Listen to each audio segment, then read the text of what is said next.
welcome to the show, everyone. My guest today is Heather Wickman. So Heather and I got connected by a mutual friend who we talked about on the interview, somebody that's just an incredible connector who sees little pieces in people and says, you two need to connect. There's a synergy here. And man, was there ever a synergy between Heather and I when we first talked. So much so that I said, geez, I wish we would have recorded that, because the entire first conversation I had with her was worthy of a podcast interview that people would want to listen to. So we decided to actually officially flip on the recording and do this interview here. And just so you know, so Heather is somebody who comes from a corporate background. She was very successful in her corporate career, and then one day decided, this isn't for me. Even though she was at the pinnacle of where she was trying to get to, what she was trying to achieve in her career. And at a moment's notice, she called her husband and said, I'm going to quit this job. And she did. And so did her husband. And they went to Thailand and they did the whole eat, pray, love thing, whatever that is, right? Obviously, we know what it is. I've seen the book, there's a movie, all that kind of stuff. But she dove deep into following her intuition, and it's been a bumpy road along the way. She even admitted it, but we talked about her experience in diving deep into that unknown space and experiencing plant medicine, and then having a very profound experience herself, which she dove deep into, where she kept hearing a voice saying, horse medicine, thank you for showing up. It's time. And it confused the hell out of her. And she had to really go deep to explore, what does this actually mean? And this interview here today, she actually expressed that it was the first time that she's really completely owned who she is. She spoke her truth out loud about the fact that she has experienced these plant medicines and that they have completely transformed her life and the way that she sees the world and the way that she shows up. And it's also led her down a path of working with horses and supporting other people to work with horses as well, to integrate these experiences that people have after going through ayahuasca treatments and experiences as well. So what a fun conversation. Heather is somebody that, if you are ready to actually explore the truth inside of you, Heather could be that person to support you on that journey. And her story and her own personal experiences is the first step of you discovering whether or not she is that person for you. So let's go ahead and give this one a listen.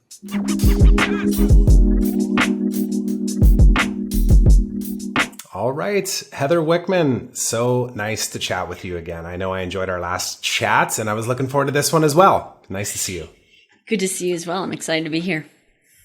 Yeah, and just so everybody knows, Heather and I got connected through a mutual friend. I want to give him a quick shout out, Mr. Charles Byrd, who I met like 7 years ago. Actually, I'm interested to know how you met Charles too, but I met him like 7 years ago, and he was that guy at the digital marketer traffic and conversion event that just had the sweetest penthouse and the best parties, and just a genuinely amazing person and a great connector. How did you guys ever get connected? So it's a great little story. So I was connected to this group's called the Mavericks. And so they are a bunch of incredible entrepreneurs and trying to do good things for the world. And someone and I was talking about, how do we build businesses through relationships? Because that's kind of my natural way of being.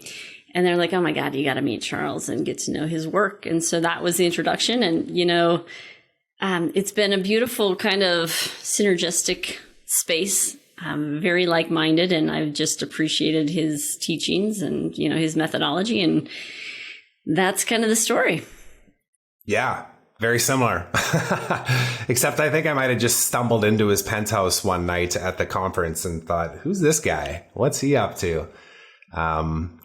But I do follow my intuition in the fact, every time he makes an introduction, it's always a great conversation, and I just never know what direction it's going to go. And you and I had one of those chats. Can't even explain it, but that's why I thought, hey, let's hop on and let's have a recorded conversation, because I'd like other people to hear your story. I'd like them to hear what you're up to and what drives you and all of the pieces that make that up. And you were gracious enough to say, let's do it. And here we are. Let's do it. Exactly. I'm glad to be here. Yes, absolutely. So really quick, before we get into some questions for you too, and I get you to introduce yourself to everyone, there's a quote that's right from day one of doing this show, this podcast, I've been saying out loud, and that is, it's a Brene Brown quote. She says, "One day you will tell your story of how you overcame what you went through, and it will become somebody else's survival guide."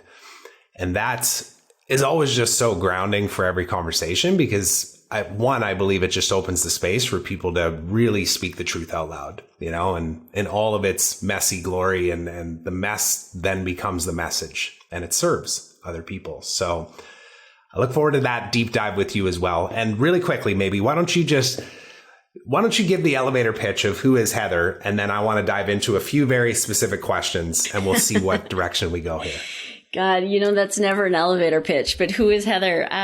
So an entrepreneur, a human, a lover, a dog mom, a wife, a daughter, all of those things. And so that's kind of who I am. But I started out in the corporate world. I had kind of a major crash in that space. A huge fan of Brene Brown. She calls it like her spiritual awakening, but I call it my corporate crisis.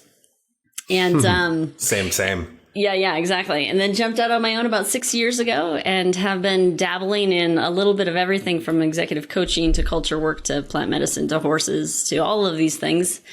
And the path has been very windy and pretty darn messy, but, have been on this journey long enough to know that that's kind of the way it needs to be. And, just recently, I would say, have really come to this space of homecoming.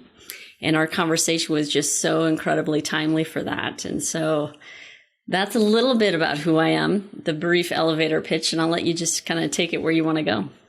Yeah, it's good. There's lots of places I can go with that. But I think the one thing that I want to really narrow in on and then see which way we kind of branch off is you're the first person that I'm actually going to be talking to about ayahuasca, as well as the other aspects of these, plant medicine, psychedelics, spiritual journey.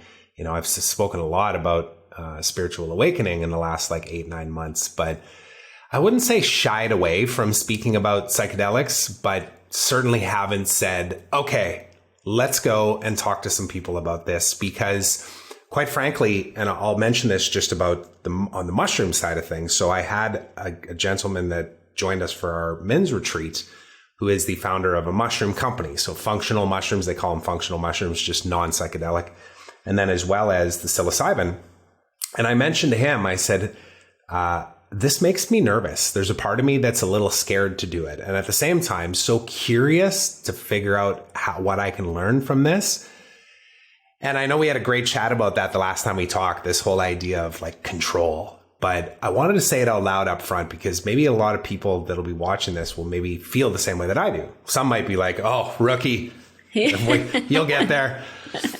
But let me actually start with that then. So with regards to the plant medicine, so you mentioned that you had a corporate career 6 years ago, you took this leap. When did that start to become a part of your awareness and your journey and your experience? Yeah. So it was 6 years ago. I was in this turbulent point in my career, just not really knowing what to do, but knowing it just felt wrong. Like I couldn't go forward on this path anymore.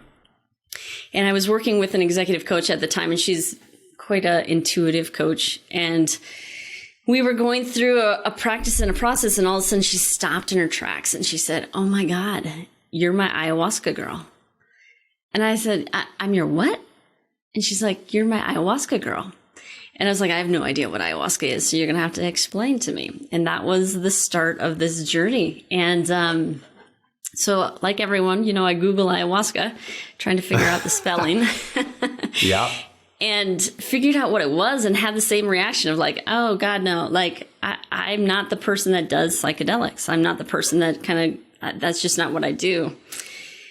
And the more research I did, the more I was like, I think I need to try this. I think this is probably what I need to kind of crack me open and kind of help steer me in the direction that I want to go. And so the universe does what the universe does. And I Googled it and found this woman down in Mexico. We were down in Mexico at the time. And she came to our little beachside villa, and we had a great conversation for a day. And a month later, we flew back down and did our first ayahuasca retreat. Yeah. And what was this corporate crisis, as you mentioned? You know, maybe just give us a little glimpse as to what caused this. What was that breaking point? Yeah, it was a massive identity crisis. So grew up in Minnesota, and we talked about that a little bit, and it has a very don't you know, right? A very rich, like, at least I was brought up with, this is what success looked like. And, you know, success was like, you're going to go to school and you're going to be a banker and you're going to, you know, climb the corporate ladder. I didn't take the banker route, but I did everything else. So went to school, was working full time, got my graduate degree, went on to my doctoral degree, worked, and was quickly climbing the corporate ladder. I think I was 30, making way more money than I ever thought I would in the corporate world. I'm like, this is fantastic. This is success. And long story short, was kind of offered what I thought was my dream job. So I was going to be the VP of talent and culture. And that's kind of everything that I thought I wanted to be. And I sat with it, and I was just like miserable. Like, everyone was so excited around me, and I was like, I should be excited. Why do I feel so miserable? Like, just this soul sucking, I can't do this. And my husband was moving out to California because we had both been like, okay, we're going to do this, right? And I called him one morning. I was out in California. And I'm like, you know, babe, I'm going to resign today. Wow. And he's like, you're what? And I'm like, yeah, I'm going to resign today. So I ended up resigning from my job, which catalyzed him to do the same. So he resigned from his corporate job. We sold everything we owned and went to Thailand for 3 months and kind of did the eat, pray, love to figure out who we are, and came back. And then our plant medicine journeys began. Wow. Yeah. I wonder how many people that are listening to this will be able to resonate with that. And the key thing that I heard from that too, because I actually listened to the book, The Surrender Experiment by Michael Singer. Love it. Yeah. Which is just filled full of that, like, surrender, let it go, just like completely just let the universe guide you. And that is not something that most people do in this world. And I think that's the shift that we're seeing though too, which is why I thought it was important to have this conversation with you too, just because, you know, my background in the corporate world myself, and as an entrepreneur and then a trainer and a coach and a mentor, has been to bring a lot of those types of people into my world that really identify based on their title or the success of their business. And I've witnessed it. I've witnessed a lot of people hit that point where it's like, surrender, it's right in front of you. You have this opportunity to go that direction, but yet they don't. And I guess the question I would have for you too is then, so you quit this job, you go to Thailand, which is amazing, by the way. I've been there twice. I love Thailand. And then you start exploring the plant medicines. So you're down in Mexico. You go down to that first experience and tell everybody how many times you've actually done this now as well. Oh, man. So I've sat with several different medicines, but ayahuasca, it's got to be 15 plus. You kind of lose track. It's quite a few. Yeah. But, you know, speaking to the control part, and I think for a lot of us that are programmed in the success pathway of like, this is what it should look like, and I can make it happen, and I can manifest this, and I can force this. I'll tell you, my first ceremony or my first retreat with ayahuasca, it's 3 ceremonies over the course of 7 days. And I fought the medicine all 3 ceremonies. Like, I couldn't get through my mind until the last ceremony when the shaman was like, you need to pretend like you're going to sleep. And that was the trick for my mind, to be able to relax enough, to let go of control enough, to be able to kind of move into the medicine. And most people do not have that experience, but I share that from the perspective of like, when we're so used to not surrendering, plant medicine requires that we surrender. Mm-hmm. Mm-hmm. Otherwise, it becomes our worst nightmare. At least that's what my brain is telling me that it would become anyways. And every time I said that out loud, people that have been there say, yeah, pretty much. Yeah. It's not real fun when you fight it. Yeah. Yeah. Yeah. For sure.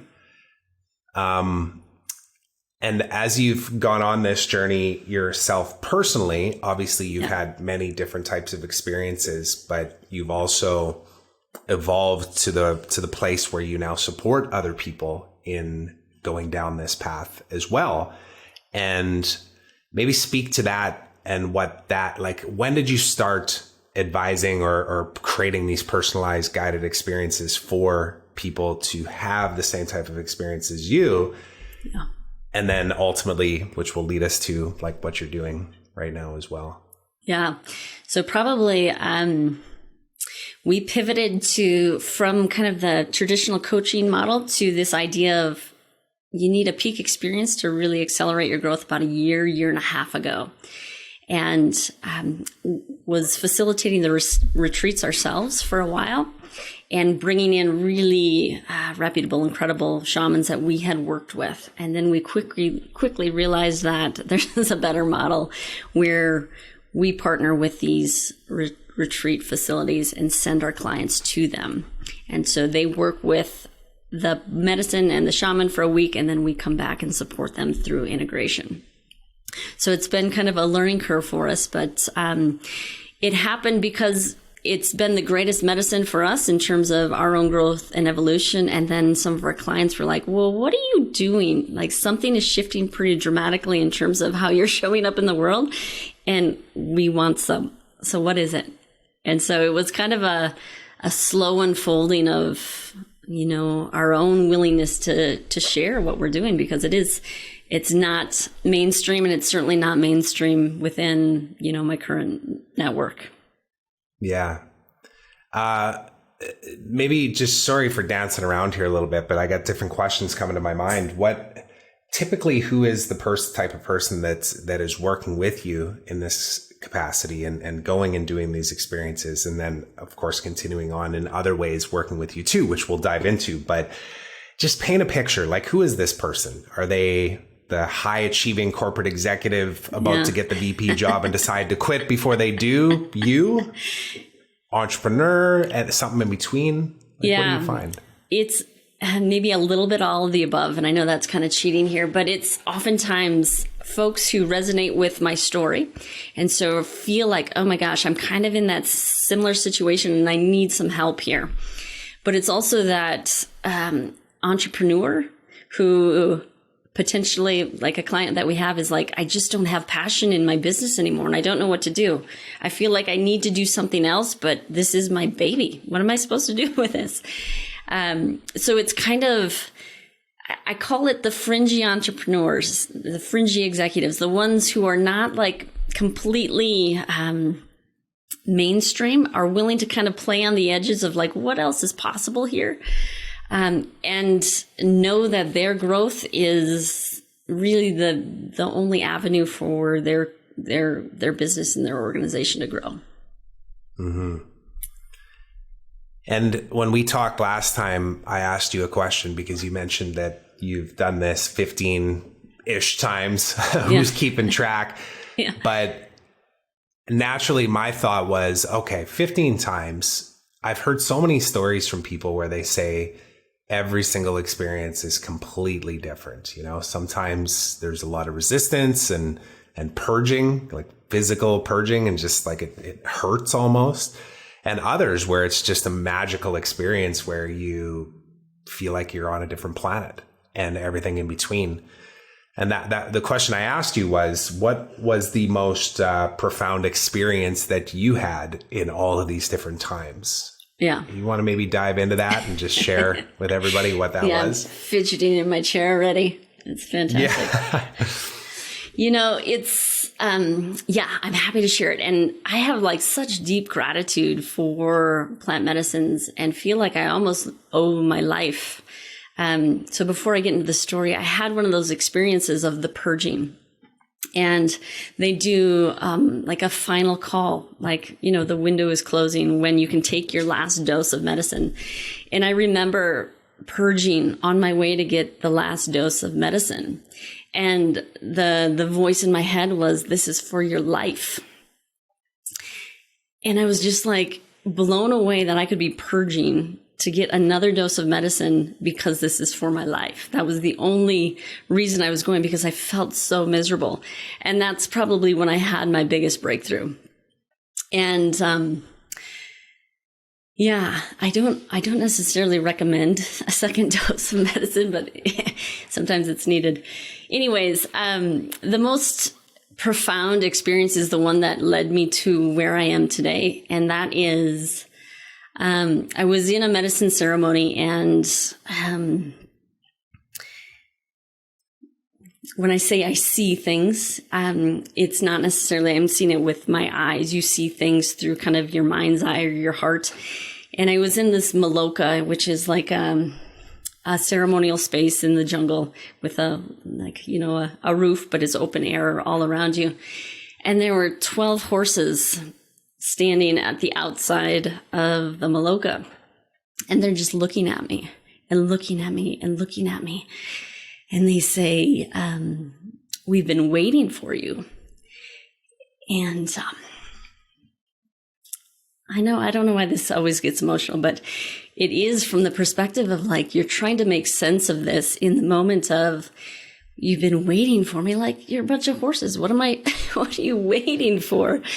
And the message kept on going, you have horse medicine. You have horse medicine. You have horse medicine all night. And my mind would, because you are conscious enough to be present to what you're hearing and trying to make sense of it in the moment. And through this ceremony, I just am like, you guys got the wrong person. I don't have a clue what you're talking about. Like, I have horse medicine. I have horse medicine. Okay. All these horses just like so present.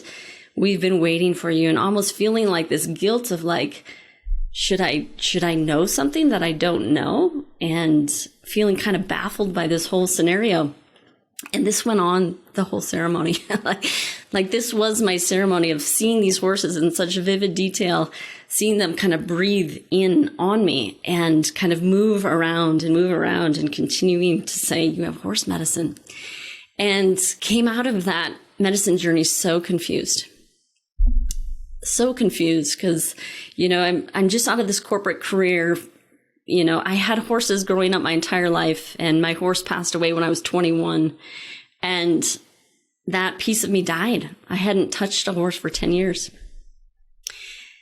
And so got home, I'm like, what the hell is horse medicine? So I start Googling, like, am I supposed to be a vet? Because I thought about being a vet when I was a little kid. And long story short, you have to kind of feel into these messages because they're not literal. They're more metaphorical, right? And so finally found a Native American mention to horse medicine, as in working with horses for healing, for clarity, for guidance. And that hit me like a bolt of lightning. And I was like, oh my God, that is what my horse did my whole life, you know, provided that groundedness, that clarity, that guidance that you need when you grow up, and especially, you know, in kind of tough situations at times. And so I ended up finding someone to study with, and so did a 1.5-year apprenticeship in equine facilitated coaching, and then have done some additional training with some folks in the Native American world, and now do horse assisted integration. And so folks who work with us and do these growth intensives, they have an opportunity to spend a week with plant medicine. And then they have an opportunity to spend 3 days with us here at the ranch, working with the horses after their peak experience to really integrate their revelations, their clarity, whatever comes up for them. And I'm finding more and more that these horses are just incredible walking shamans, for lack of a better word, in terms of the way in which they're oriented to the world, they have kind of 2 feet in one dimension and 2 feet here on our dimension, and are able to help us decipher and make sense of a lot of things that human to humans we can't do. And so that continues to be the most profound experience I've had. Wow. Yeah. I had so many questions after we talked last time, and now we're here. So I'm glad I get to follow up on a couple of things, but thank you for sharing that.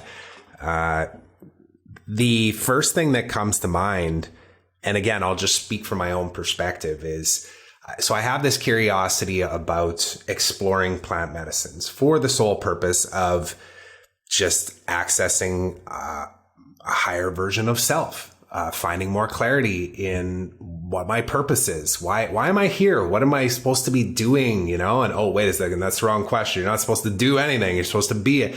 You know what I mean? Like, it's all these human questions that we have around why are we here? What am I here for? And there is that first part that I mentioned where there's a bit of a unknown and a wanting to control. And therefore that's kind of the first barrier to kind of break through for me, I know. But then the second one that comes up is, what if what I experience is something that sends me down a path that I have no idea how to actually integrate it, using your words. You know, how do I integrate this into the reality that is this 3D world? Because that's terrifying for me, and for, I'm sure, many people that are going to be listening to this too.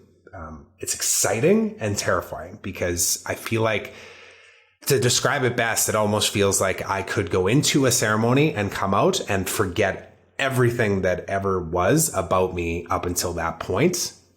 And there's a sadness almost to it, and an excitement. So it's a weird space to be in.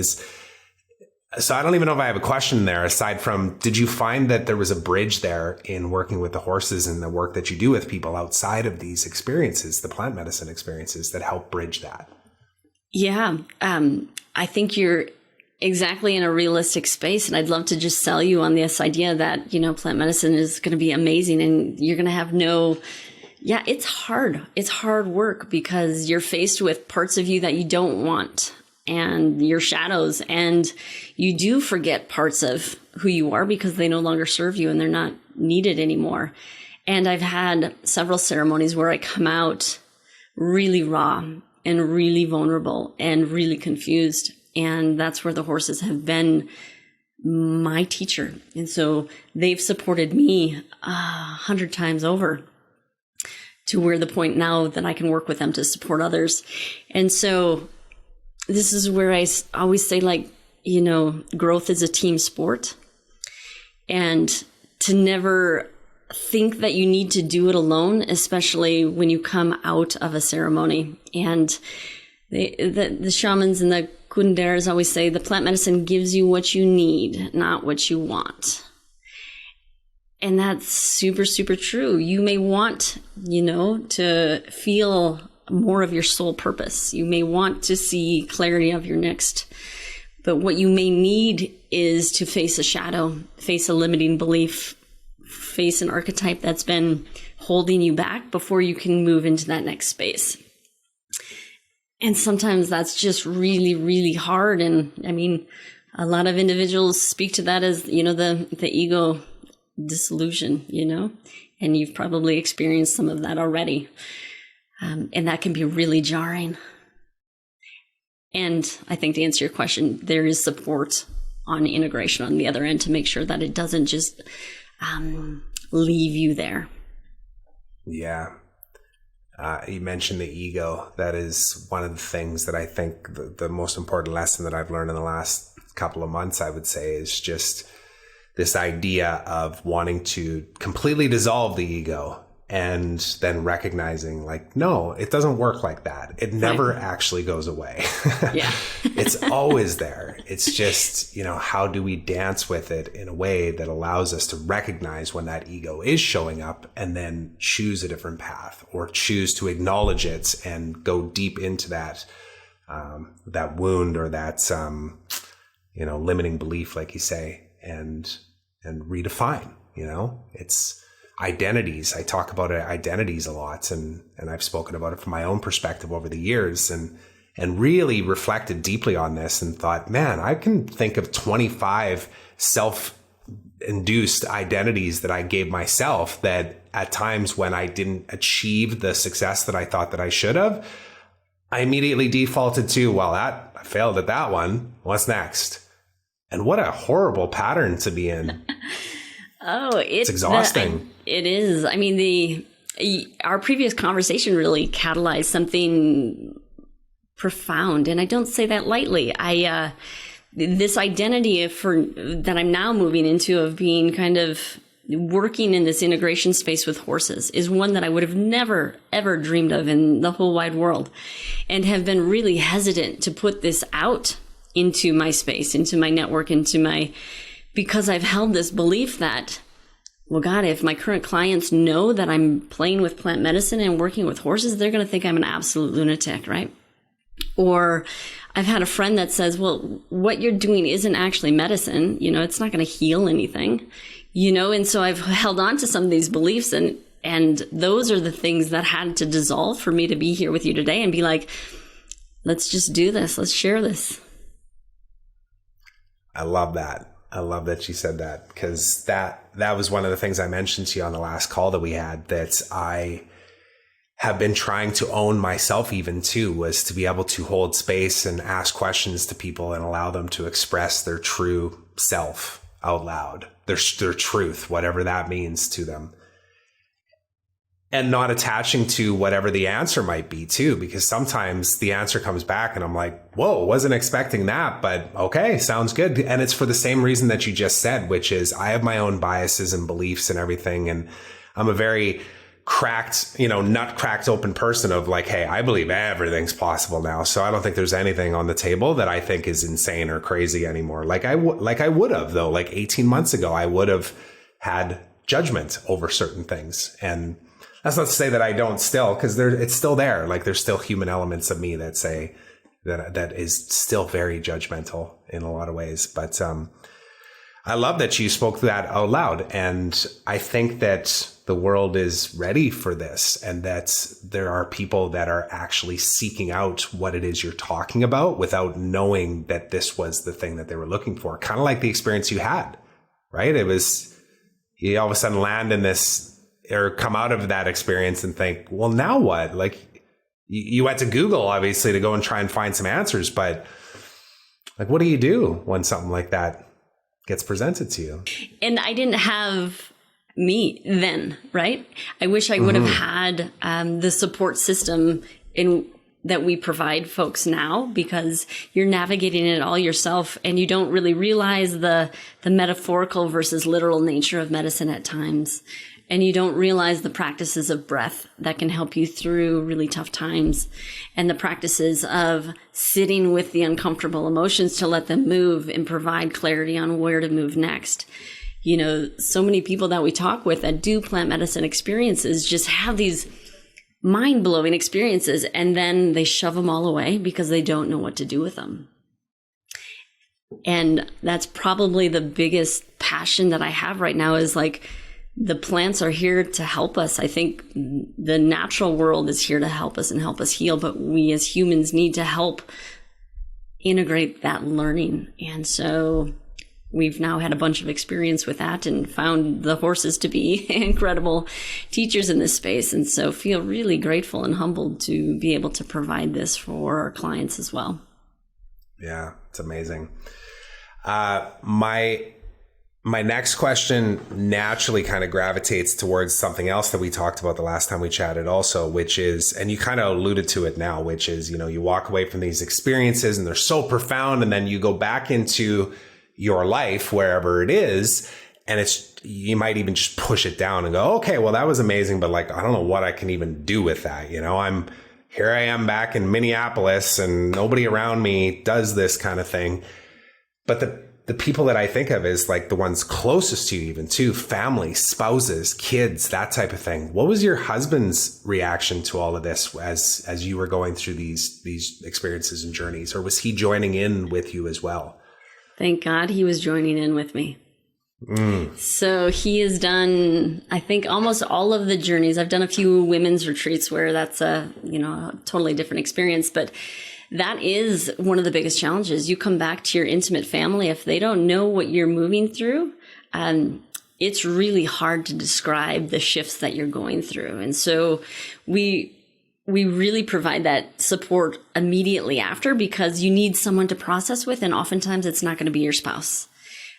It may be a good friend that's like, I'm super curious about what you just experienced. Tell me about it.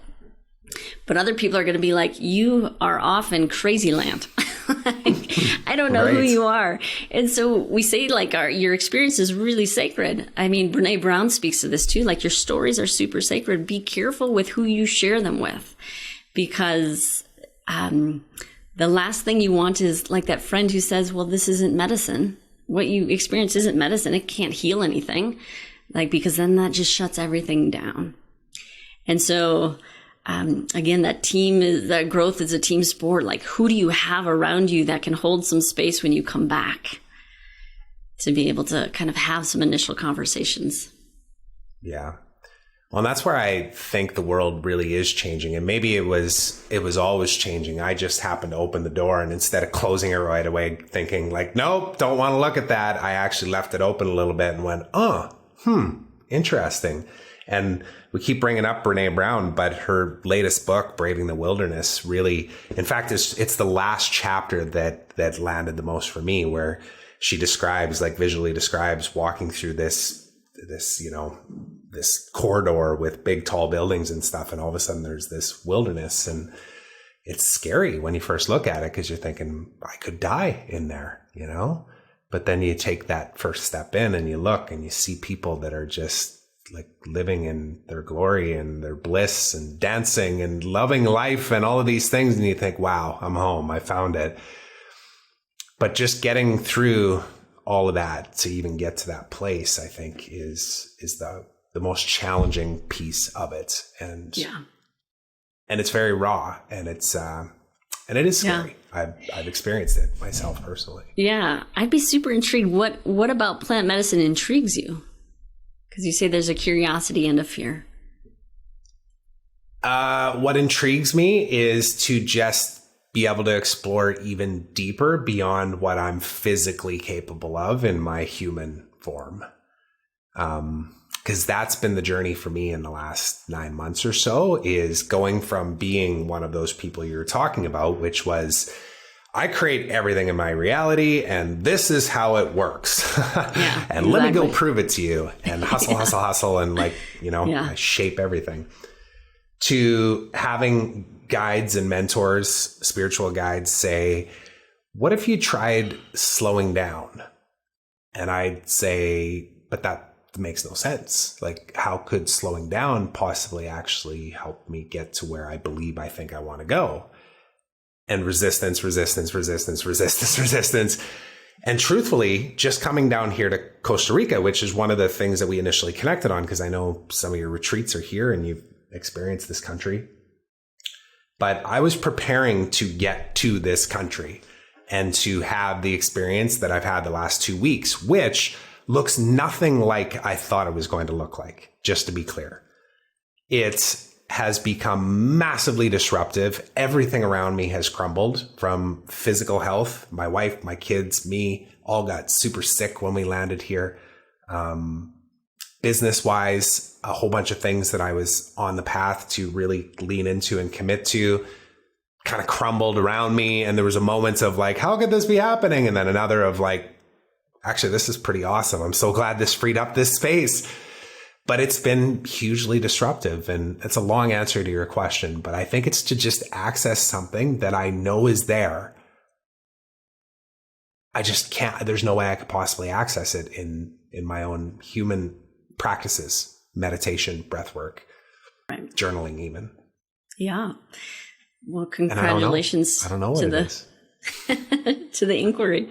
Yeah. No, I'm always intrigued why people feel enticed to do it. And so thank you for sharing kind of that. And I think it's amazing that things are crumbling, because that's usually a sign that rebirth is right around the corner. Mm-hmm. And I'll mention this too. the journey to get to this place didn't just happen overnight. Like, it didn't happen 2 weeks ago when we landed here. It's been a slow progression, but one of the pieces of it, and maybe people can relate to this, was, I had the high achieving entrepreneur label for a good 10 years where I had success in the world of like monetarily and influence and impact and that type of thing. And then I hit a point where I thought, there's got to be more to it than this. Like, this just doesn't feel fulfilling. Feels like there's an ickiness almost to the direction that I'm heading right now. And then I sought out mentors and guides that were just complete 180s from what everybody else was doing.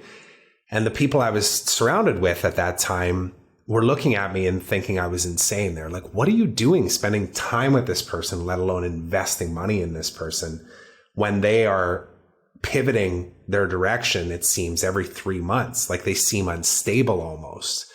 But there was a part of me that was drawn to it where I was like, I want to be that person. I want to be the person that just is so trusting to my intuition that I go, nope, that's not working anymore. I'm going to go over here.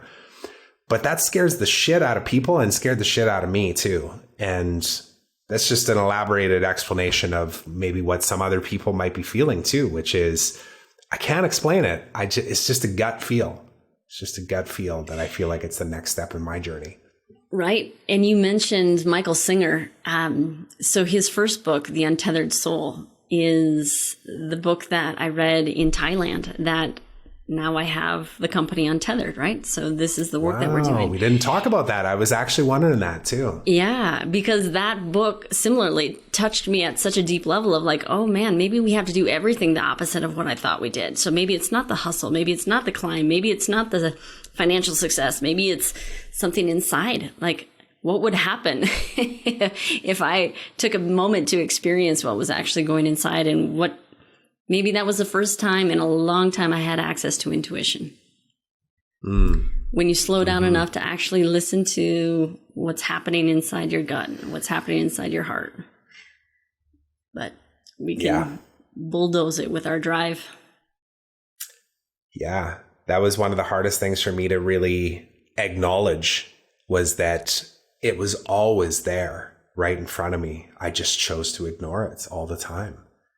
And I had a guide in the last 9 months that would say to me, this thing that you desire, it already exists. It's just waiting for you to show up. And when I first heard that, I was like, what are you talking about? That makes no sense whatsoever. Yeah. But it's so true. That's like the perfect description of my experience with the horses. Like, they've been waiting. Like, it took me, 40 years to show up. Right. But it took me that long. And that's another piece of this whole puzzle, I guess you would say, is that it was exactly how it was supposed to be as well. You had to go through all of these experiences. And then, again, that speaks to surrender, doesn't it? It's this idea of, well, if I would have just done this differently back then, well, you might be on a completely different trajectory then. You have no idea. Yeah. That's where gratefulness comes in. Yeah, for the windy, curvy paths, because they brought us to exactly where we're at, even if it makes no sense. Yeah. Just a couple more questions for you. One is, so when I asked you that question the last time we spoke, and I know you, it was emotional, and it was again here right now too, because it's very raw, right? It's you speaking the truth out loud and opening yourself up to all that will come to you, the good and the darkness and all of that. The thing that comes to mind is, what stopped you from actually owning that in the last, say, 18 months? What would you say it is? No more questions from you. I like to go deep. I know. It's fear. It's fear. And that's the blanket answer is fear, but it's more fear of rejection. Man, that hurts when you say it out loud sometimes.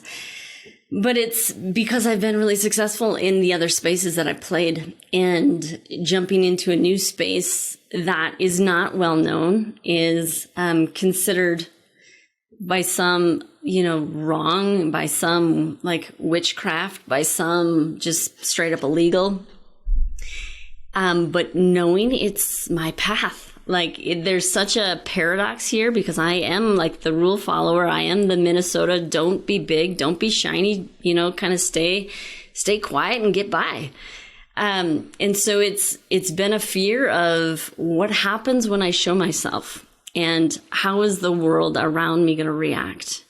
And part of our conversation last time was just like F it. It feels too good to be here to hide it. Like, because the first time probably, maybe authentically in my life that I know that I'm on the right path. And I say right from a place of it feels whole. It feels,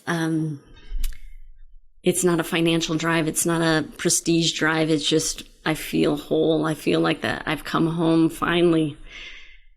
And so it was like, just God damn it, get over yourself. So it's fear of others, and what solved it was just love for myself. That's beautiful. I love that last part of that answer in particular, because I can resonate, and I think other people listening to this who maybe are on that same kind of tipping point of right at the edge of that cliff, ready to jump, but then looking around to see who's watching me. Is anybody looking to see if I'm doing this right? Maybe they'll take that leap, and I use that analogy because on this journey myself, even too, and trying to figure out like, what am I doing here with this show / podcast? Like, what am I trying to accomplish with all of this? I think a big part of it is that visual analogy of, I want to step to the edge of a cliff with people and go, hold my hand, let's jump off this thing. But let me do it with you because I know it's scary. Yeah. So I'll say out loud things that I've never talked about before too, because I totally resonate with what you're saying too, of like, play small, do not buy the brand new car, just, drive the used car. Like that's such a prairie kind of mentality, right?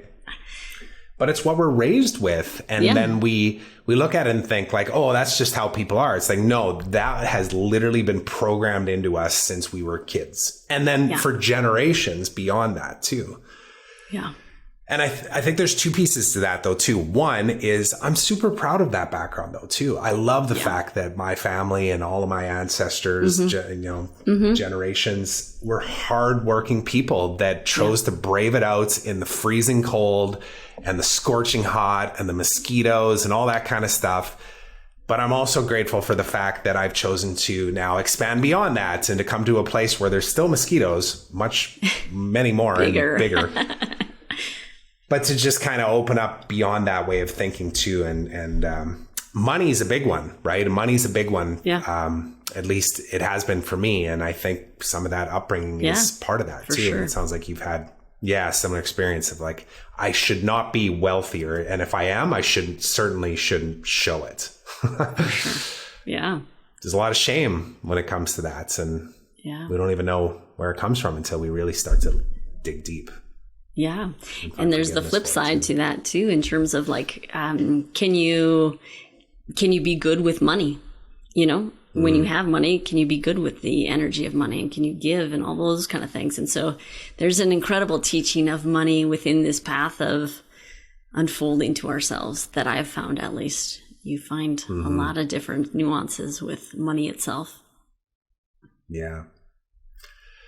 I have two questions left for you, because I have one that I always end with, but I have another one that just came to mind. So if you were to just speak right to the camera right now to a person that is looking for what it is that you have to offer them, what would you say to them?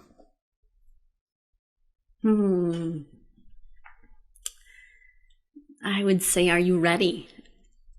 And it feels super simple. But our conversations with everyone that I talk to, at the end of the conversation, that's what I say. I say, well, do you feel like you're ready?